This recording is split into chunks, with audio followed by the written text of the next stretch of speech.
ਸਤਿ ਸ਼੍ਰੀ ਅਕਾਲ। ਤੁਸੀਂ ਜੁੜੇ ਹੋਏ ਹੋ ਪੰਜਾਬੀ ਡੀਐਸਏ ਦੇ ਨਾਲ ਤੇ ਮੈਂ ਹਾਂ ਪ੍ਰਵੀਨ ਸ਼ਰਮਾ ਲੈ ਕੇ ਹਾਜ਼ਰ ਹਾਂ ਪ੍ਰੋਗਰਾਮ ਖਬਰ ਤੇ ਨਜ਼ਰ। ਖਬਰ ਤੇ ਨਜ਼ਰ ਪ੍ਰੋਗਰਾਮ ਦੇ ਵਿੱਚ ਕੀ ਅਹਿਮ ਤੇ ਕਈ ਖਾਸ ਖਬਰਾਂ ਨੂੰ ਲੈ ਕੇ ਚਰਚਾ ਕਰਨ ਦੇ ਲਈ ਜੁੜ ਚੁੱਕੇ ਨੇ ਮਿੰਟੂ ਗੁਰਸਰੀਆ ਜੀ। ਮਿੰਟੂ ਸਤਿ ਸ਼੍ਰੀ ਅਕਾਲ, ਸਵਾਗਤ ਹੈ ਜੀ ਪੰਜਾਬੀ ਡੀਐਸਏ ਤੇ।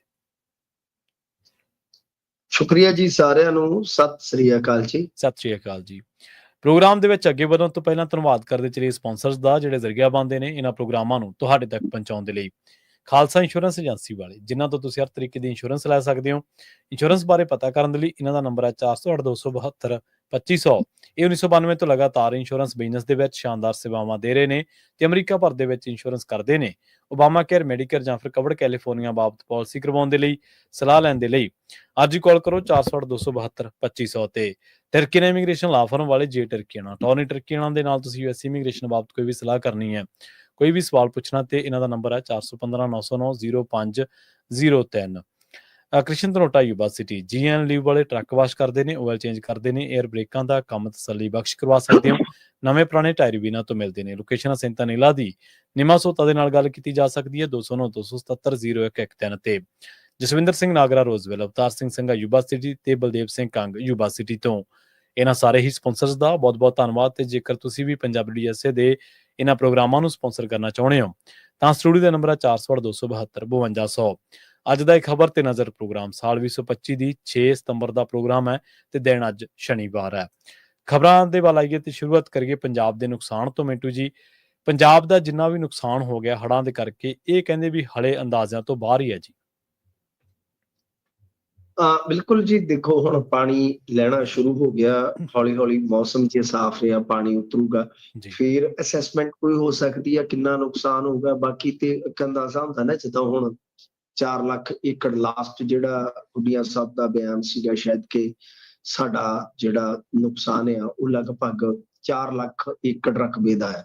4 ਲੱਖ ਏਕੜ ਰਕਬਾ ਜਿਹੜਾ, ਤਾਂ ਉਹਦਾ ਅੰਦਾਜ਼ਾ ਮੀਡੀਆ ਆਪਣੇ ਪੱਧਰ ਤੇ ਲਾ ਲਊਗਾ ਕਿ 3000 ਕਰੋੜ ਜੀ, 4000 ਕਰੋੜ, ਜੋ ਵੀ ਮਤਲਬ ਜਿੰਨਾ ਵੀ ਖਰਚਾ ਹੈ, ਤਾਂ ਉਹ ਇੱਕ ਖੇਤੀ ਸੈਕਟਰ ਦਾ ਹੀ ਘਾਟਾ ਹੋ ਗਿਆ।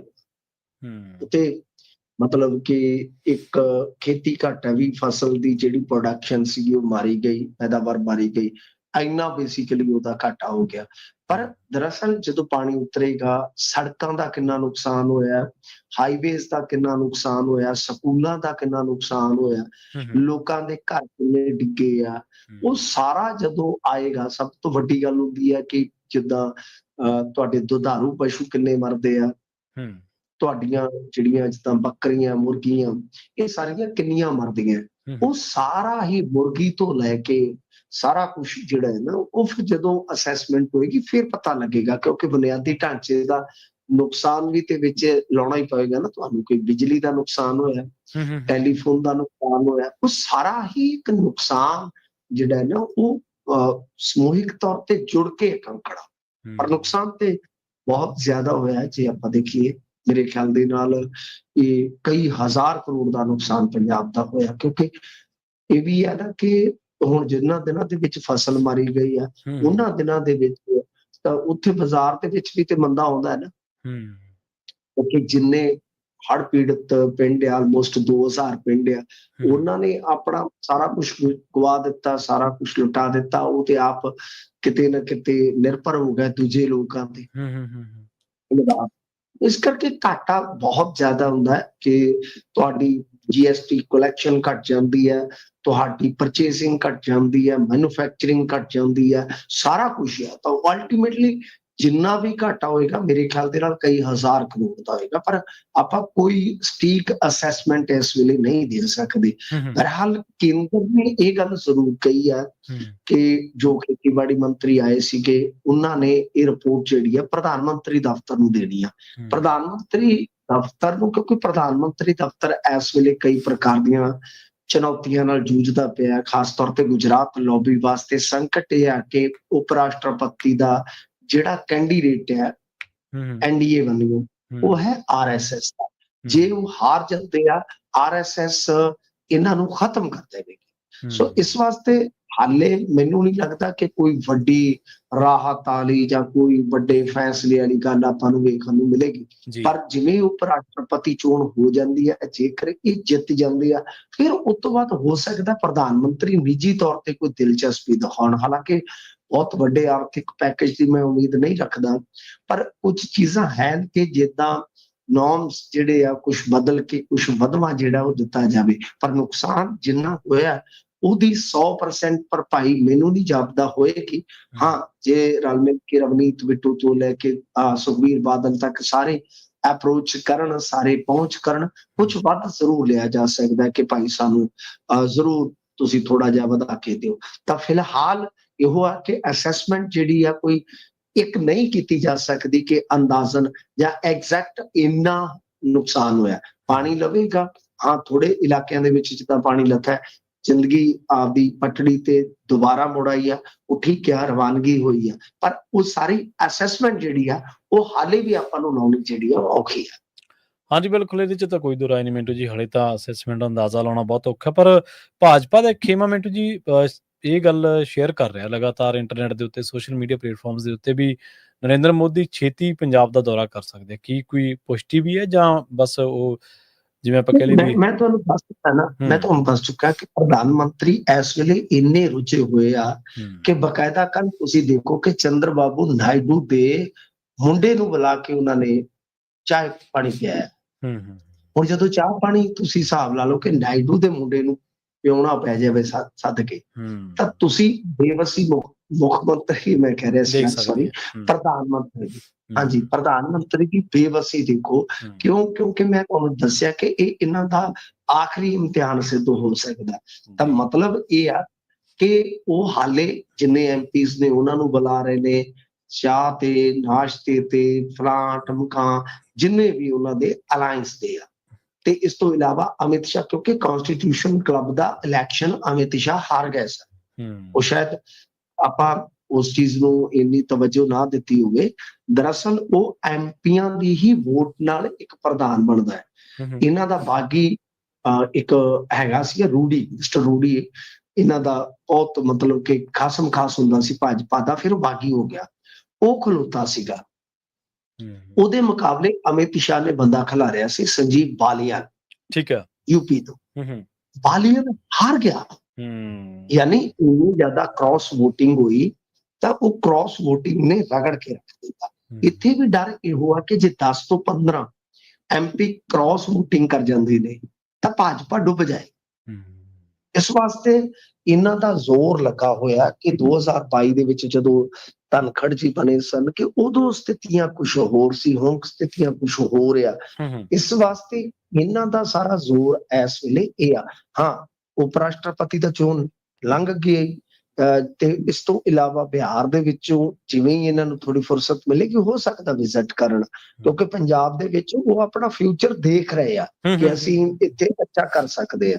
ਤੇ ਜੇ ਅੱਛਾ ਕਰਨ ਦੀ ਕਿਸੇ ਦੀ ਤਾਂ ਹੋਵੇ ਤੇ ਸਭ ਤੋਂ ਅੱਛਾ ਮੌਕਾ ਹੁੰਦਾ ਹੈ ਕਿ ਜਦੋਂ ਕਿਸੇ ਦਾ ਬੁਰਾ ਸਮਾਂ ਚੱਲ ਰਿਹਾ ਹੋਵੇ, ਜਦੋਂ ਕਿਸੇ ਦਾ ਬੁਰਾ ਵਕਤ ਚੱਲ ਰਿਹਾ ਹੋਵੇ। ਤੁਸੀਂ ਹੁਣ ਸੁਖਬੀਰ ਬਾਦਲ ਨੂੰ ਦੇਖ ਲਓ, ਉਹ ਬੰਦੇ ਨੇ ਜਿਸ ਤਰ੍ਹਾਂ ਜਾ ਕੇ ਉੱਥੇ ਪੈਸੇ ਵੰਡੇ ਆ। ਹਾਲਾਂਕਿ ਸਵਾਲ ਤੇ ਪੈਦਾ ਹੋਣਾ ਚਾਹੀਦਾ ਕਿ ਇੰਨੀ ਨਗਦੀ ਕਿੱਥੋਂ ਆ ਰਹੀ, ਕੀ ਇਕੱਠੇ ਕਰਕੇ ਪੈਸੇ ਲਿਆਂਦੇ ਜਾਂ ਪੈਸੇ ਜੀ ਸਹੀ ਹੈ, ਇੰਨੀ ਨਗਦੀ ਮਤਲਬ ਕਿ ਉਹ ਹਰ ਟਾਈਮ ਆਪਣੇ ਨਾਲ ਕੈਰੀ ਕਰਕੇ ਚੱਲਦੇ, ਕਿਉਂਕਿ ਬਾਦਲ ਸਾਹਿਬ ਤੇ ਬਟਵਾ ਹੀ ਨਹੀਂ ਸੀ ਰੱਖਦੇ ਹੁੰਦੇ। ਉਹ ਤਾਂ ਮੈਨੂੰ ਪਤਾ ਕਿ ਸ਼ਗਨ ਦੇਣ ਲੱਗਿਆ ਵੀ ਨਗਦ ਦੂਜੇ ਨੂੰ ਕਹਿੰਦੇ ਕਾਕਾ ਨਹੀਂ ਹੈ, ਮਾੜਾ ਜਿਹਾ ਕੱਢੀ, ਤੇ ਬਾਅਦ ਚ ਹਿਸਾਬ ਕਿਤਾਬ ਸ਼ਾਇਦ ਹੋ ਜਾਂਦਾ ਹੋਏਗਾ।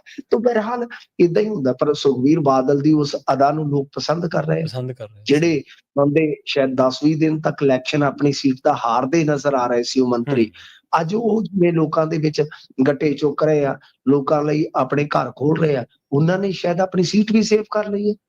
ਤਾਂ ਮਤਲਬ ਕਿ ਇਸੇ ਤਰ੍ਹਾਂ ਹੁੰਦਾ ਕਿ ਵਿਪਤਾ ਦੇ ਵਿੱਚ ਜਿਵੇਂ ਤੁਸੀਂ ਸ਼ਿਵਰਾਜ ਸਿੰਘ ਚੌਹਾਨ ਨੂੰ ਦੇਖੋਗੇ, ਉਹ ਆਏ ਪਜਾਮਾ ਟੰਗ ਕੇ, ਉਹ ਝੋਨੇ ਚ ਉਤਰੇ ਆ, ਤਾਂ ਉਹ ਕਿਤੇ ਨਾ ਕਿਤੇ ਸੰਕੇਤ ਹੈ ਕਿ ਮਾੜੇ ਟਾਈਮ ਅਸੀਂ ਇੱਕ ਸੰਦੇਸ਼ ਦਈਏ, ਇੱਕ ਪੈਗਾਮ ਦਈਏ ਪੰਜਾਬੀਆਂ ਨੂੰ ਕਿ ਅਸੀਂ ਤੁਹਾਡੇ ਨਾਲ। ਤਾਂ ਹੋ ਸਕਦਾ ਹੈ ਕਿ ਪ੍ਰਧਾਨ ਮੰਤਰੀ ਵਿਜ਼ਿਟ ਕਰਨ ਜਾਂ ਕੋਈ ਸਪੈਸ਼ਲ ਐਲਾਨ ਕਰਨ, ਹੋ ਸਕਦਾ ਹੈ। ਤੁਹਾਡੀ ਸੰਭਾਵਨਾ ਜਿਹੜੀ ਹੈ ਉਹ ਮੈਂ ਇਸ ਨੂੰ ਦਰਕਿਨਾਰ ਨਹੀਂ ਕਰਦਾ। ਜੀ ਜੀ। ਤੇ ਮਿੰਟੂ ਜੀ, IMD ਦਾ ਅੰਦਾਜ਼ਾ ਵੀ ਸਾਹਮਣੇ ਆਇਆ ਜੀ। ਦੇਖੋ, IMD ਸਭ ਤੋਂ ਤਗੜੀ ਏਜੰਸੀ ਹੈ ਮੌਸਮ ਨੂੰ ਜਿਹੜੀ ਪ੍ਰੈਡਿਕਟ ਕਰਦੀ ਆ। ਤਾਂ IMD ਨੇ ਇੱਕ ਗੱਲ ਜਿਹੜੀ ਆ ਉਹ ਬੀਤੇ ਦਿਨੀ ਕਹੀ ਆ ਕਿ ਇੱਕ ਤੇ ਆ ਕਿ ਕੁਦਰਤੀ ਆਫਤਾਂ ਦੇ ਨਾਲ ਜਿਹੜਾ ਇਹ ਖਿੱਤਾ ਜੂਝ ਰਿਹਾ ਹੈ।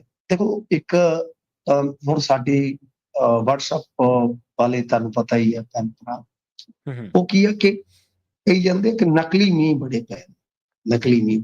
ਮੈਂ ਤੁਹਾਡੀ ਜਾਣਕਾਰੀ ਵਾਸਤੇ ਦੱਸ ਦੇਵਾਂ ਕਿ ਨਾਰਥ ਰੀਜਨ ਦੇ 100 ਤੋਂ ਵੱਧ ਜ਼ਿਲ੍ਹੇ ਜਿਹੜੇ ਹੜ੍ਹ ਪ੍ਰਭਾਵਿਤ ਨੇ। ਪੰਜਾਬ 'ਚ ਤਾਂ ਸਿਰਫ 23 ਆ। ਹਾਂਜੀ ਹਾਂਜੀ। ਬਾਕੀ ਭਾਜਪਾ ਸਰਕਾਰਾਂ ਆਈਆਂ ਨਾਰਥ ਰੀਜਨ 'ਚ। ਹੂੰ ਤਾਂ ਗੱਲ ਇਹ ਆ ਕਿ ਅੱਛਾ, ਇਸ ਤੋਂ ਇਲਾਵਾ ਜੇ ਤੁਸੀਂ ਦੇਖੋਗੇ ਤਾਂ ਹਿਮਾਚਲ 'ਚ ਐਡਵਾਂਸ 'ਚ ਹੀ ਫਲੱਡ ਆ ਗਿਆ ਸੀ। ਤੀਜੀ ਚੀਜ਼ ਕਿ IMD ਨੇ ਸਤੰਬਰ 'ਚ ਵੀ ਕਿਹਾ ਕਿ ਕੋਈ ਰਾਹਤ ਨਹੀਂ ਮਿਲੇਗੀ ਵੱਡੀ, ਯਾਨੀ ਪਹਾੜੀ ਇਲਾਕਿਆਂ 'ਚ ਬੱਦਲ ਫਟਣਗੇ, ਜ਼ਮੀਨ ਖਿਸਕਦੀ ਰਹੇਗੀ। ਮਤਲਬ ਕਿ ਉਹਨਾਂ ਨੇ ਅਗਾਊਂ ਜਿਹੜੀ ਆ ਉਹ ਪ੍ਰੈਡਿਕਸ਼ਨ ਕੀਤੀ ਆ ਕਿ ਮਹੀਨਾਵਾਰ ਔਸਤ ਮੀਂਹ ਲੰਬੇ ਸਮੇਂ ਦੀ ਜਿਹੜੀ ਔਸਤ ਹੈ 167.9 mm ਤੇ 109% ਤੋਂ ਜ਼ਿਆਦਾ ਮੀਂਹ ਪੈਣ ਦੀ ਸੀ। ਇਸ ਹਿਸਾਬ ਨਾਲ ਸਤੰਬਰ ਦੀ ਪ੍ਰੈਡਿਕਸ਼ਨ ਹੈ ਉਹਨਾਂ ਦੀ 109%।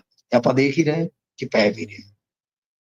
ਮਤਲਬ ਕਿ 1980 ਤੋਂ ਬਾਅਦ ਸਤੰਬਰ ਦੇ ਵਿੱਚ ਜੇ ਮੀਂਹ 'ਚ ਥੋੜਾ ਵਾਧਾ ਦੇਖਿਆ ਗਿਆ ਤਾਂ ਉਹ ਸਿਵਾਏ 86, 91, 1, 4, 10, 15 ਤੇ 19 ਦੇ। ਬਾਕੀ ਸਾਲ ਦੇ ਨਾਲੋਂ ਇਸ ਸਾਲ ਉਹ ਸਤੰਬਰ ਦੀ ਜਿਹੜੀ ਬਾਰਿਸ਼ ਪ੍ਰੈਡਿਕਟ ਕਰ ਰਿਹਾ ਬਹੁਤ ਜ਼ਿਆਦਾ ਹੈ। ਦੂਜੀ ਗੱਲ ਕਿ ਮੌਨਸੂਨ ਦੀ ਵਾਪਸੀ ਦੀ ਹੁਣ ਇਹ ਅਹਿਮ ਹੋ ਜਾਂਦੀ ਹੈ ਚੀਜ਼।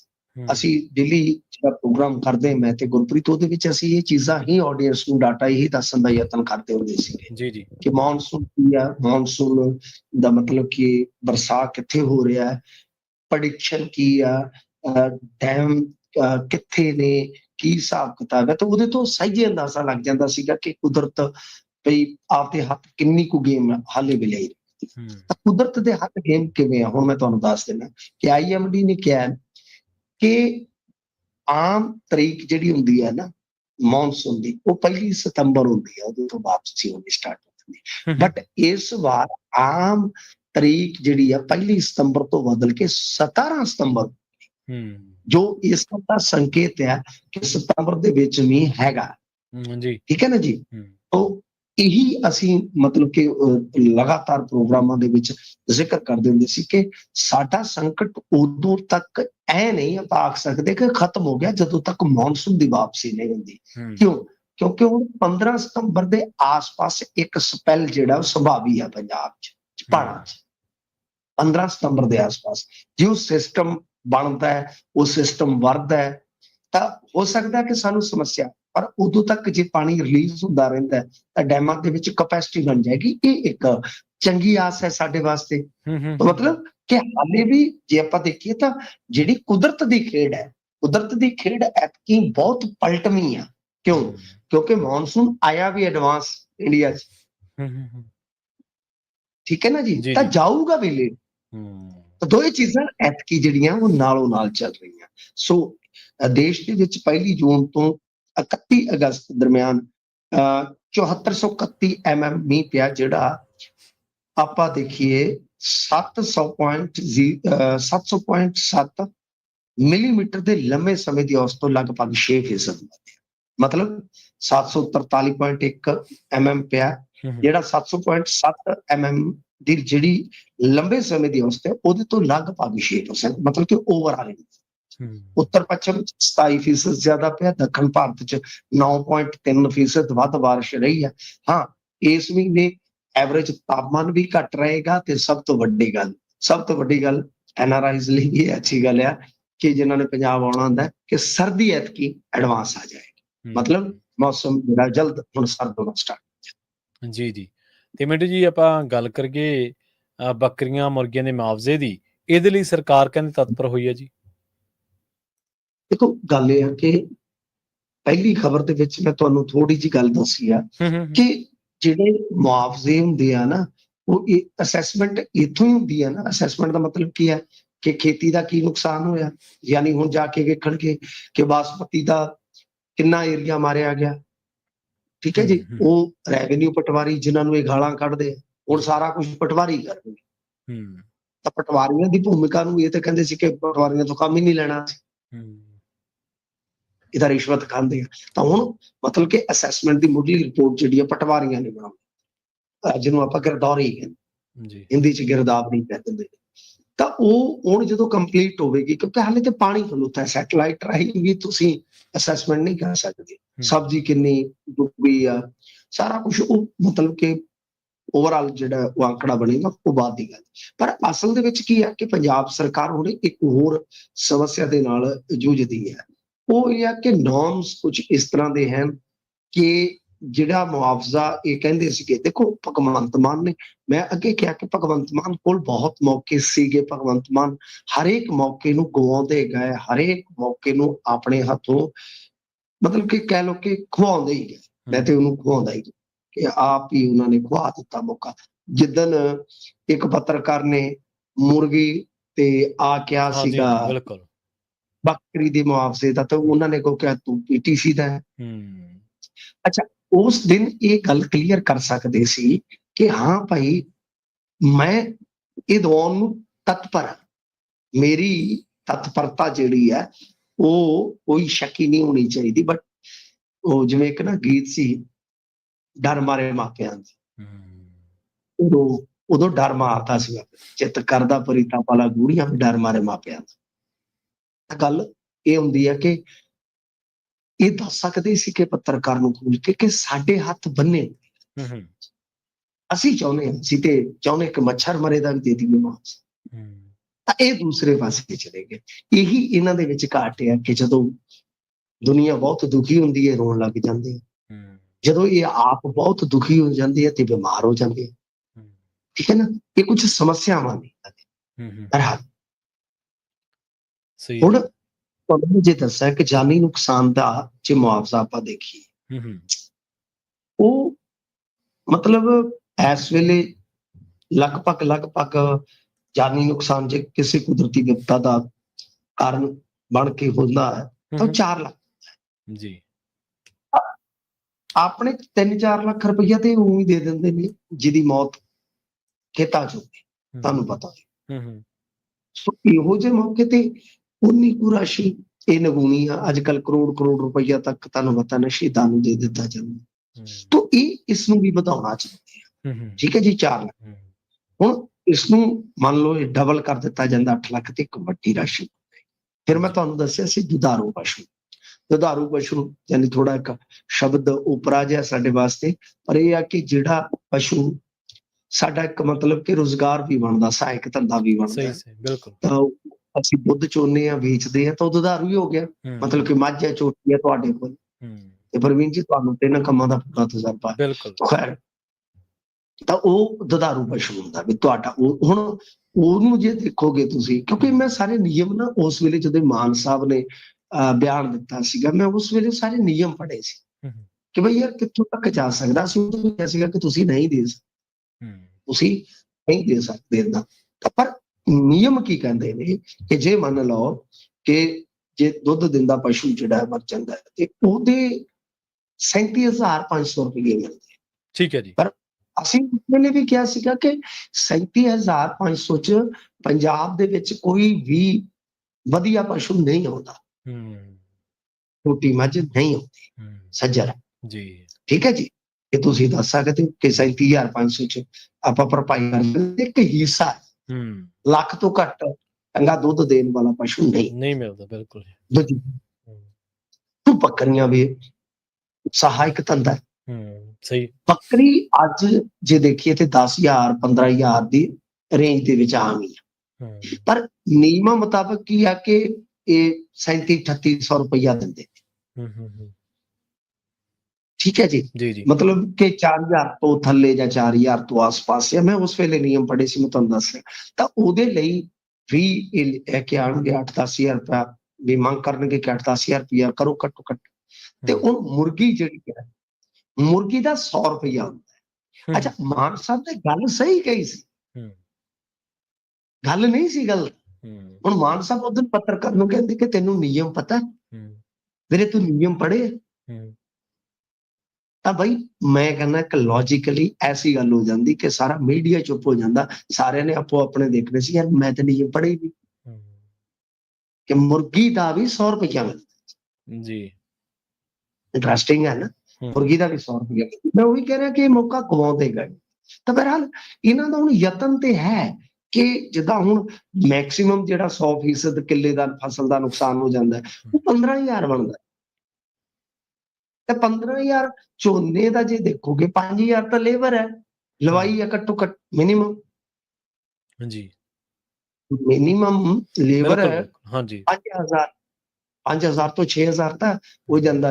ਤੇ ਜੇ ਉਹਨੂੰ ਆਪਾਂ ਤਿਆਰ ਕਰਨ ਦਾ, ਪਾਣੀ ਦਾ, ਉਹ ਸਾਰਾ ਕਾਸਟ ਆਪਾਂ ਝੋਨਾ ਲਾਉਣ ਤੱਕ ਦਾ ਹੀ ਗਿਣ ਲਈਏ, ਇਨਪੁਟ ਕਾਸਟ ਮੇਰੇ ਖਿਆਲ 10-12,000 ਸਹੀ। ਤਾਂ ਮੈਕਸਿਮਮ ਕਿੰਨਾ ਮੈਕਸਿਮਮ ਹੈਗਾ ਜੀ 15,000। ਤਾਂ ਇੱਥੇ ਹੁਣ ਇਹਨਾਂ ਦਾ ਯਤਨ ਇਹ ਹੋਣਾ ਚਾਹੀਦਾ ਕਿ 15 ਤੋਂ ਮਿਨੀਮਮ 45, 40, 35 ਇੱਥੇ ਤੇ ਕਰਾਓ ਨਾ ਜੀ। ਉਹਦੇ ਨਾਲ ਥੋੜਾ ਮੁਨਾਫਾ ਵੀ ਜੁੜ ਜਾਵੇ, ਜਾਂ ਐਟਲੀਸਟ ਇਹ ਕਿ 100% ਉਹਦੀ ਇਨਪੁਟ ਜਿਹੜੀ ਹੈ ਉਹ ਘੱਟੋ ਘੱਟ ਰਿਕਵਰ ਹੋ ਜਾਵੇ ਜੀ। ਇਸ ਕਰਕੇ ਪੰਜਾਬ ਦੀ, ਕਿਉਂਕਿ ਦੇਖੋ ਇਹਨਾਂ ਚੀਜ਼ਾਂ ਨੂੰ ਨਾ ਟੈਕਨੀਕਲ ਤੌਰ ਤੇ ਇਹ ਪਤਾ ਨਹੀਂ ਕਿਉਂ ਨਹੀਂ ਲੀਡਰਸ਼ਿਪ ਸਮਝਣਾ ਚਾਹੁੰਦੀ ਜਾਂ ਸਮਝਦੀ ਕਿ ਪੰਜਾਬ ਦੇ ਵਿੱਚ ਲੇਬਰ, ਇਹ ਜਿਹੜੀਆਂ ਹੋਰ ਕੁਝ ਚੀਜ਼ਾਂ ਇਹ ਜ਼ਿਆਦਾ ਮਹਿੰਗੀਆਂ ਨੇ, ਕਾਸਟਲੀ ਨੇ। ਸਹੀ ਗੱਲ ਹੈ। ਸਾਡੀ ਇਨਪੁਟ ਕਾਸਟ ਜ਼ਿਆਦਾ ਹੈ। ਤਾਂ ਬਹਰਹਾਲ ਦੇਖਦੇ ਆ ਪਰ ਇਹਨਾਂ ਨਿਯਮਾਂ ਨੂੰ ਪਹਿਲਾਂ ਪੜ੍ਹ ਕੇ ਪਹਿਲਾਂ ਸਾਰਾ ਕੁਝ ਕਰਵਾ ਲੈਂਦੇ ਤੇ ਬਿਹਤਰ ਸੀ। ਹੁਣ ਤੇ ਖੜੇ ਪੈਰੀ ਤੇ ਹੋ ਗਿਆ ਸੋ ਹੋ ਗਿਆ। ਬਿਲਕੁਲ ਜੀ। ਪੰਜਾਬ ਦੀ ਜਨਤਾ ਨੂੰ ਕੋਈ ਝਟਕਾ ਲੱਗਣ ਜਾ ਰਿਹਾ ਮਿੰਟੂ ਜੀ? ਹਾਂਜੀ, ਪੰਜਾਬ ਦੀ ਜਨਤਾ ਨੂੰ ਜਿਹੜਾ ਝਟਕਾ ਲੱਗਣ ਜਾ ਰਿਹਾ ਉਹ ਇਹ ਆ ਕਿ ਬਿਜਲੀ ਦਾ। ਠੀਕ ਹੈ ਜੀ। ਹੁਣ ਕਿਉਂਕਿ ਦੇਖੋ ਪੰਜਾਬ ਦੀ ਇੱਕ ਵੱਡੀ ਵਸੋਂ ਤੇ ਬਿੱਲ ਭਰਦੀ ਨਹੀਂ, ਚਾਹੇ ਉਹ ਕੁੰਡੀ ਲਾਉਂਦੀ ਹੈ ਤੇ ਚਾਹੇ ਕੁੰਡਾ ਖੋਲ ਰੱਖਿਆ ਸਰਕਾਰ। ਉਹ 600 ਯੂਨਿਟ ਵਾਲੇ ਵੀ ਤਾਂ ਕੁੰਡੀ ਲਾਉਂਦੇ। ਸਰ ਮੈਂ ਤੁਹਾਨੂੰ ਇੱਕ ਇੰਟਰਸਟਿੰਗ, ਹਾਂਜੀ, ਮੇਰਾ ਇੱਕ ਦੋਸਤ ਹੈ ਬਿਜਲੀ ਡਿਪਾਰਟਮੈਂਟ ਦੇ ਵਿੱਚ, ਨਾਂ ਨਹੀਂ ਦੱਸੂਗਾ, ਸਟੇਸ਼ਨ ਨਹੀਂ ਦੱਸੂਗਾ, ਫੜਿਆ ਜਾਊਗਾ। ਉਹਨੇ ਦੱਸਿਆ ਕਹਿੰਦਾ ਸਾਡਾ ਫਲਾਣਾ ਅਫਸਰ ਹੈ, ਕਹਿੰਦਾ ਬਾਈ ਜੀ ਪਾਰਟੀਸ਼ਨ ਕਰਕੇ ਆਪਦੀ ਕੋਠੀ 'ਚ 3 ਮੀਟਰ ਲਵਾਏ 600। ਅੱਛਾ। ਹਾਂਜੀ, 1800 ਯੂਨਿਟ ਦਾ ਪ੍ਰਬੰਧ। ਫੈਮਿਲੀ ਜੁਆਇੰਟ ਹੈ। ਕੋਠੀ ਇਸ ਤਰ੍ਹਾਂ ਬਣਾ ਦਿੱਤੀ ਗਈ ਕਿ 3 ਪੋਰਸ਼ਨ ਉਹਦੇ ਬਣਾ ਕੇ 3 ਰੈਸ਼ਾਂ ਦਿਖਾ ਕੇ ਅਲੱਗ-ਅਲੱਗ 3 ਮੀਟਰ ਆ, ਤਿੰਨਾਂ ਦੀ 600 ਯੂਨਿਟ ਕਰ ਲਓ, 1800 ਯੂਨਿਟ ਏਸੀ ਐ ਯਕਾਸ ਚੱਲਦੇ। ਤੁਸੀਂ ਕੀ ਕਰੋਗੇ ਜੀ? ਤੁਸੀਂ ਇੱਥੇ ਇੰਡੀਆ ਆਏ ਤੇ ਮੈਂ ਉਹ ਮੁੰਡੇ ਨੂੰ ਕਿਤੇ ਨੇੜੇ ਇੱਥੇ ਫੋਨ ਕਰਕੇ ਸੱਦ ਕੇ ਤੁਹਾਨੂੰ ਪਿਸ਼ਾਬ ਵੀ ਜੀ ਬਿਲਕੁਲ ਕੀ ਕਰੋਗੇ? ਏਡੇ ਬਦਨੀਅਤ ਲੋਕ ਨੇ। ਤਾਂ ਮਤਲਬ ਕਿ 600 ਯੂਨਿਟ ਵੀ ਹੇਰਾ ਫੇਰੀ ਆ, ਉਹ ਵੀ ਕੁੰਡੀ ਆ। ਕਿਉਂਕਿ ਜਿਹਦੇ ਘਰ ਏਸੀ ਉਹ 600 ਯੂਨਿਟ ਤੇ ਗੁਜ਼ਾਰਾ ਕਰ ਹੀ ਨਹੀਂ ਸਕਦਾ ਸਰ। ਮੈਂ ਬਿੱਲ ਭਰਦਾ ਰਿਹਾ, ਹੁਣ ਤੇ ਮੈਂ ਸੋਲਰ ਲਵਾਇਆ ਸਰ, ਮੈਨੂੰ ਪੀਕ ਸੀਜ਼ਨ 'ਚ 25,000 15,000 20,000 ਬਿੱਲ ਆਇਆ ਜੀ। ਤਾਂ ਗੱਲ ਇਹ ਹੈ ਕਿ ਹੁਣ ਇਸ ਮਾਮਲੇ ਦੇ ਵਿੱਚ ਕੀ ਹੈ ਕਿ ਬਿਜਲੀ ਮਹਿੰਗੀ ਹੋ ਸਕਦੀ ਹੈ, ਉਹ ਉਹਨਾਂ ਲਈ ਆ ਜਿਨ੍ਹਾਂ ਨੇ ਬਿੱਲ ਭਰ, ਯਾਨੀ ਇੱਕ ਤਾਂ ਬਿੱਲ ਪਾ ਰਹੇ। ਹੁਣ ਮੈਂ ਜਿਵੇਂ ਤੁਹਾਨੂੰ ਦੱਸਿਆ, ਤੁਹਾਨੂੰ ਮੇਰੇ ਘਰ ਦੀ ਕੰਜੰਪਸ਼ਨ ਦਾ ਵੀ ਪਤਾ ਕਿੰਨੀ ਕੁ ਆ, ਤੇ ਮੇਰਾ 15 ਤੋਂ 25,000 ਪੀਕ ਟਾਈਮ 'ਚ ਬਿੱਲ ਚਲਾ ਗਿਆ। ਠੀਕ ਹੈ, ਇਹ ਬੋਝ ਉਹਨਾਂ ਤੇ ਪੈਣਾ ਜਿਹੜੇ ਮਾਤਰ 5-10% ਵਿਚਾਰੇ ਬਿੱਲ ਭਰਦੇ ਆ। ਇਹ ਦੇਖੋ ਕਿੱਡਾ ਧੱਕਾ ਹੈ। ਇੱਕ ਤਾਂ ਬਹੁਤ ਮਹਿੰਗੀ ਬਿਜਲੀ ਉਹਨਾਂ ਨੂੰ, ਕਿਉਂਕਿ ਮੈਂ ਤਾਂ ਉਸ ਲਿਸਟ ਤੋਂ, ਮੈਨੂੰ ਤਾਂ ਕੱਢ ਦੋ, ਮੈਂ ਤਾਂ ਆਪਦਾ ਅੱਕ ਚੱਬ ਗਿਆ, ਮੈਂ ਤਾਂ ਹਾਰ ਗਿਆ ਉਹਦੇ ਚੋਂ। ਮੈਂ ਪੈਸੇ ਲਾ ਕੇ ਤੇ ਮੈਂ ਤੇ ਆਪਦਾ ਸੋਲਰ ਲਵਾ ਲਿਆ ਜੀ। ਮੈਂ ਤਾਂ ਆਪਦੀ ਜ਼ਿੰਦਗੀ ਦਾ ਫਾਹਾ ਹੀ ਵੱਢਤਾ। ਤੋ ਕਹਿਣ ਦਾ ਮਤਲਬ ਇਹ ਆ ਕਿ ਜਿਹੜੇ ਦੂਜੇ ਲੋਕ ਹੈ ਮੇਰੇ ਵਰਗੇ, ਉਹ ਬਿੱਲ ਦਿੰਦੇ ਇਮਾਨਦਾਰੀ, ਕੁੰਡੀ ਨਹੀਂ ਲਾਉਂਦੇ ਜੀ, ਤਾਂ ਉਹਨਾਂ ਨੂੰ ਤੁਸੀਂ ਹੋਰ ਰਗੜ ਦਿਓਗੇ। ਕਿਉਂ? ਕਿਉਂਕਿ GST ਦੀਆਂ ਦਰਾਂ ਦੇ ਵਿੱਚ ਵਾਧਾ ਹੋ ਗਿਆ। ਸਹੀ ਹੈ। ਜਿਵੇਂ ਮਤਲਬ ਕਿ ਹੁਣ ਆਪਾਂ ਦੇਖੀਏ ਪੰਜਾਬ ਦੇ ਵਿੱਚ ਬਿਜਲੀ ਦਾ ਜਿਹੜਾ 50% ਹਿੱਸਾ ਕੋਲਾ ਆਧਾਰਿਤ ਥਰਮਲ ਪਲਾਂਟਾਂ ਦਾ, ਤਾਂ GST ਟਰਾਂਸਪੋਰਟੇਸ਼ਨ ਜਿਹੜੀ ਸੀਗੀ ਕੋਲੇ ਦੀ, ਉਹ ਇਹਨਾਂ ਨੇ 12 ਤੋਂ ਵਧਾ ਕੇ 18% ਕਰ ਦਿੱਤੀ ਹੈ ਜੀ, ਯਾਨੀ 6% ਦਾ ਇਜ਼ਾਫਾ। ਠੀਕ ਹੈ, ਇਹਦੇ ਨਾਲ 15 ਪੈਸੇ ਪਰ ਯੂਨਿਟ ਘੱਟੋ ਘੱਟ ਬਿਜਲੀ ਮਹਿੰਗੀ। ਹਾਂਜੀ, ਤੇ ਮਿੰਟੂ ਜੀ ਜਿਹੜੀਆਂ 2 ਸਲੈਬਾਂ ਚੱਕੀਆਂ ਜੀ, ਉਹਨਾਂ ਦੇ ਵਿੱਚ ਮੇਰੇ ਖਿਆਲ 18 ਵਾਲੀ ਚੱਕੀ ਇੱਕ ਤੇ 12 ਵਾਲੀ। 12 ਵਾਲੀ ਚੱਕ ਦਿੱਤੀ ਜੀ। ਹੂੰ ਪਰ ਜਦੋਂ ਮਤਲਬ ਓਲੇ ਦੀ ਜਿਹੜੀ ਟਰਾਂਸਪੋਰਟੇਸ਼ਨ ਸੀ, ਹੂੰ GST ਆਪਾਂ 12 ਵਾਲੀ ਚੱਕਤੀ, ਇਹਨਾਂ ਨੇ 18 ਵਾਲੀ ਚੱਕਤੀ।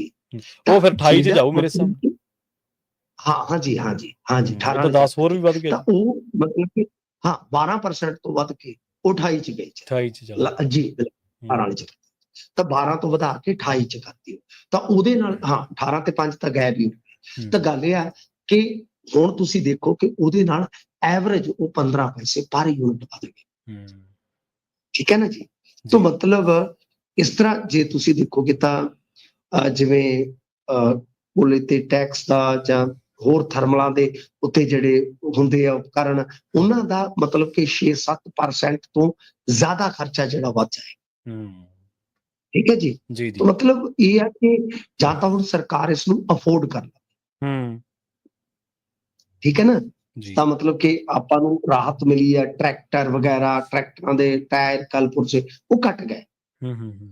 ਪਰ ਜੇ ਦੂਜੇ ਪਾਸੇ ਮੰਨ ਲਓ ਉਸੇ ਹੀ ਕਿਸਾਨ ਨੂੰ ਘਰ ਦਾ ਬਿੱਲ ਜਿਹੜਾ ਇਮਾਨਦਾਰੀ ਨਾਲ ਪੇ ਕਰਦਾ, ਉਹ ਉਧਰ ਜਾਣਾ ਪੈ ਜਾਵੇ, ਤਾਂ ਜਿਹੜਾ ਉਧਰੋਂ ਫਾਇਦਾ ਹੋਇਆ ਉਹਨੂੰ ਉਧਰੋਂ ਚਲਾ ਜਾਏ। ਇਸ ਵਾਸਤੇ ਜਾਂ ਤਾਂ ਹੁਣ ਸਰਕਾਰ ਅਫੋਰਡ ਕਰ ਲਵੇ, ਜਾਂ ਇਹ ਬਹੁਤ ਧੱਕਾ, ਮੈਂ ਇਸ ਨੂੰ ਧੱਕਾ ਕਰਾਰ ਦੇਵਾਂਗਾ। ਮੈਂ ਤੁਹਾਨੂੰ ਆਪਣੀ ਨਿੱਜੀ ਗੱਲ ਦੱਸਦੀ ਹੈ, ਮੈਨੂੰ ਉਸ ਚੀਜ਼ ਨਾਲ ਕੋਈ ਨਹੀਂ ਫਰਕ ਪੈਂਦਾ, ਪਰ ਮੈਂ ਆਪਣੀ ਜਗ੍ਹਾ ਤੇ ਦੂਜੇ ਨੂੰ ਤੇ ਦੂਜੇ ਨੂੰ ਆਪਣੀ ਜਗ੍ਹਾ ਤੇ ਰੱਖ ਕੇ ਦੇਖਦਾ।